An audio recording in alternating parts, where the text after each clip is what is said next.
اللہ تبارک و تعالی قرآن مجید فرقان حمید میں ارشاد فرماتا ہے انما المؤمنون اخوہ، کہ تمام مومنین آپس میں ایک دوسرے کے بھائی۔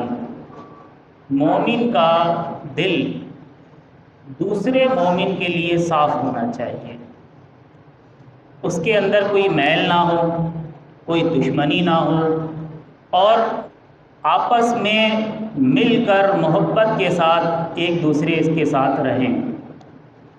اور حدیث شریف میں بھی آتا ہے کہ المسلم اخو المسلم، ایک مسلمان دوسرے مسلمان کا بھائی۔ وہی مفہوم جو آیت کے اندر بتایا گیا، اب اللہ کے رسول صلی اللہ علیہ وسلم اپنی زبان مبارک سے اس کا تذکرہ فرما رہے ہیں کہ المسلم اخو المسلم، کہ ایک مسلمان دوسرے مسلمان کا بھائی ہے۔ تو یہی مفہوم ہمیں یہاں پہ بھی ملتا ہے جو آیت میں ہمیں بتایا جا رہا ہے، لیکن یہاں پہ تھوڑی سی وضاحت بھی ہو رہی ہے کہ لا یظلمہ ولا یسلمہ، کہ یہ جو آپس کا بھائی چارہ ہے اور ایک مسلمان دوسرے مسلمان کا بھائی ہے، تو اب اس تعلق کی نوعیت کیا ہونی چاہیے؟ فرمایا لا یظلمہ ولا یسلمہ، کہ وہ اس پہ ظلم نہ کرے اور وہ ظلم نہ ہونے دے۔ تو دیکھیے آپ، دونوں نفی ہو گئی کہ نہ ہی خود ظلم کرنا ہے، اور اگر کوئی اور ظلم کر رہا ہے تو وہ بھی نہیں ہونے دینا ہے۔ کتنی پیاری مثال یہاں پہ دی ہوئی ہے کہ جیسے ہم آپس میں جو بھائی ہوتے ہیں، سگے بھائی، وہ ایک دوسرے کے ساتھ پیار محبت کے ساتھ رہتے ہیں، اور اگر اس پہ کوئی پریشانی آتی ہے، کوئی مصیبت آتی ہے، کوئی ظلم کرتا ہے تو ہم اس کے ساتھ کھڑے ہو جاتے ہیں۔ تو کہا کہ یہاں پہ بھی یہی معاملہ ہے کہ المسلم اخو المسلم، کہ ایک مسلمان دوسرے مسلمان کا بھائی ہے۔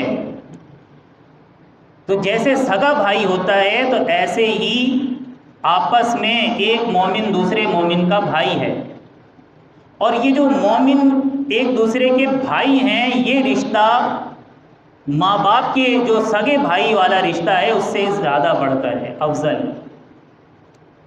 کیونکہ ایک جو ہمارا بھائی ہے وہ نسبی بھائی، جس کو ہم سگا بھائی کہتے ہیں اپنا، یہ کس نے بنایا ہمیں؟ ماں باپ کی نسبت سے وہ ہمارا بھائی ہے، نسبی بھائی۔ لیکن جو ہم آپس میں ایک دوسرے کے بھائی ہیں، یہ ہمیں حضور نے بنایا ہے۔ حضور صلی اللہ علیہ وسلم پہ کروڑوں ماں باپ قربان ہو جائیں، ان سے بڑھ کے کون ہو سکتا ہے افضل؟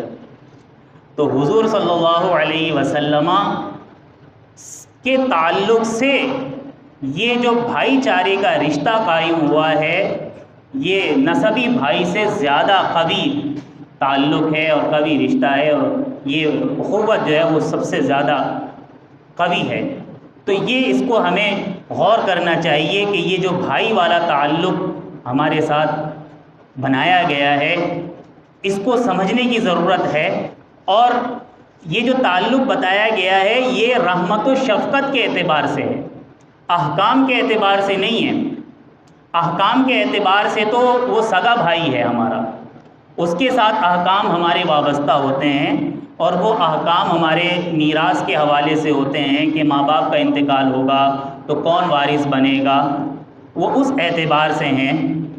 لیکن ہمیں جو آپس میں بھائی بھائی بنایا گیا ہے، یہ رحمت و شفقت کے اعتبار سے ہے کہ ہم ایک دوسرے کے بھائی ہیں تو ایک دوسرے کے اوپر شفقت ہمیں کرنی چاہیے، ایک دوسرے کے ساتھ رحمت اور رافت والا معاملہ جو ہے وہ ہمیں کرنا چاہیے۔